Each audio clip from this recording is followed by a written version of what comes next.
Mag-adobo tayo sa gata ng kulambutan. Anong tawag sa inyo nito mga sanggay? At mga sanggay, ito yung ating seasoning.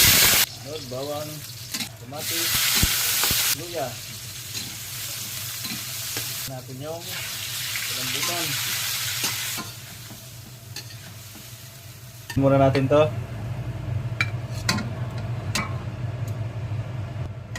Mga sanggay, isit aside mo yung ink ng kulambutan mga sanggay. Buhos na natin. Higyan natin ng tuyo, suka, higyan natin ng biligs,